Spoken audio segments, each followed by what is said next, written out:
remercier pour votre présence massive. Cela montre un peu l'intérêt que vous portez à l'activité gouvernementale.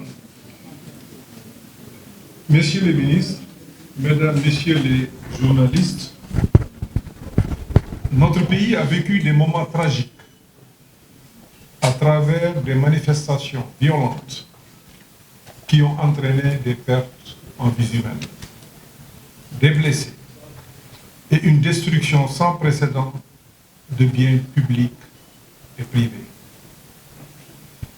Ces manifestations font suite au prononcé du verdict du procès opposant M. Ousmane Sonko à Mlle Adji Sarr portant sur une accusation de viol et de menace de mort, précédé par les appels du leader du PASTEF à un mortal combat à la résistance.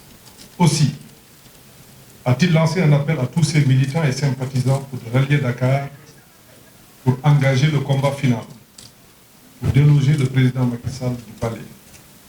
Je l'ai cité.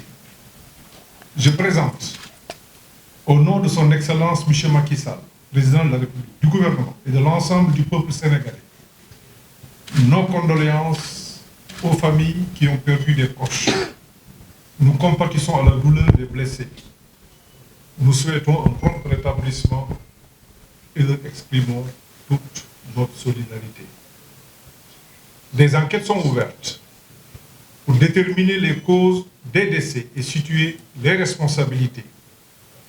Les violences notées, les destructions de biens publics et privés ont des répercussions négatives et un coût considérable qui mettent en péril les emplois, les entreprises locales, tout comme les partenaires de pays amis et l'activité économique en général.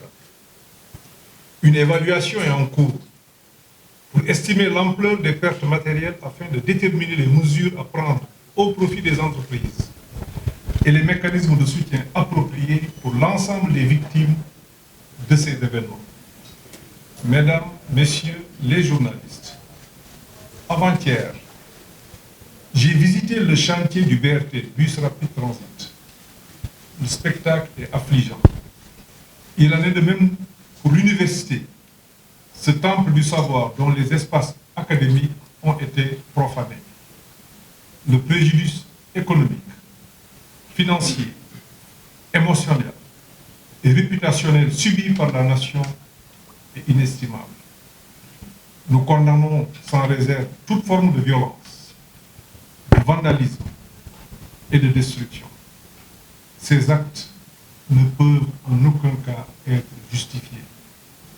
Ils ne font qu'aggraver les tensions et peuvent engendrer des divisions au sein de notre société.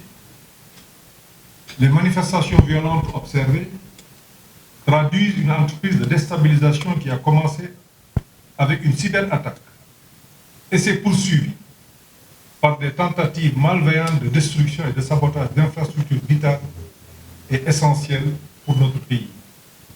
Dépôts de carburant, usines d'eau, centrales électriques, etc. Il existe plusieurs éléments factuels qui suggèrent des indices graves et concordants de l'existence d'une stratégie de manipulation visant à commettre des infractions contre l'autorité de l'État et l'intégrité du territoire national.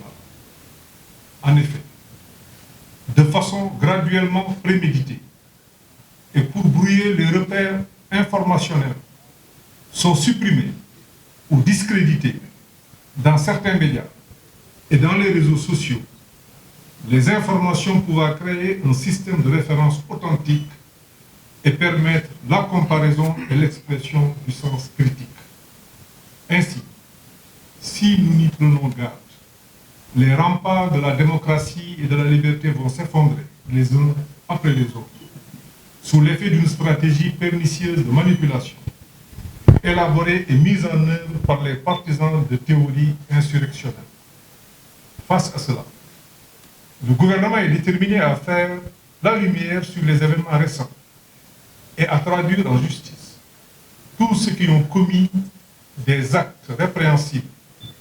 Nous nous engageons résolument à ce que toutes les personnes impliquées dans ces violences répondent de leurs actions. C'est dans ce cas que des arrestations ont été effectuées et que toutes les diligences sont en cours pour que la justice soit dite dans les meilleurs délais. Mesdames, Messieurs les journalistes, je tiens à souligner que les mineurs et les élèves arrêtés ont été d'ores et déjà libérés et remis à leurs parents. D'autres personnes, sur qui pèsent des présomptions et des soupçons élevés, sont maintenues en détention pour les besoins de l'enquête. Le Sénégal est un pays fondé sur les principes de la démocratie, de l'état de droit et du respect des droits de l'homme. Ces valeurs sont au cœur de notre système judiciaire et de notre société. Le gouvernement, dont les actions sont guidées par la transparence, est ouvert pour apporter toute précision utile sur les événements dans le respect des règles de procédure. C'est pourquoi j'invite les acteurs de la société civile et les associations de droits de l'homme ainsi que la presse à se rapprocher de nos services compétents pour être en mesure d'apporter un traitement juste et équilibré de l'information basée sur des faits avérés. L'impératif de transparence a, en effet, toujours guidé les actions du gouvernement et nous y veillons dans le respect des lois en vigueur. Toutes les questions de sécurité publique ne peuvent être débattues sur la place publique. Si chacun est libre de se faire son opinion sur toute question, il n'en demeure pas moins que beaucoup de données échappent à celles et à ceux qui s'épanchent sur les réseaux sociaux en réfléchissant à la place des citoyens pour les manipuler au lieu de les informer. Le gouvernement a la pleine mesure des enjeux et des stratégies de déstabilisation du pays qui sont en l'œuvre. Et c'est sur cette base entend mener pleinement, assumer ses responsabilités.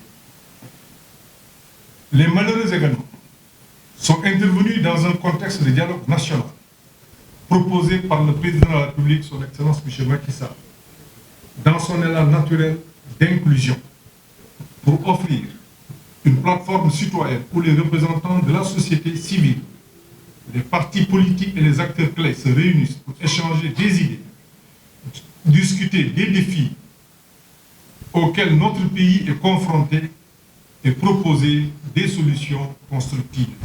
Aussi, voudrais-je rappeler que le gouvernement reste encore et toujours engagé pour la recherche de la paix et de la concorde nationale.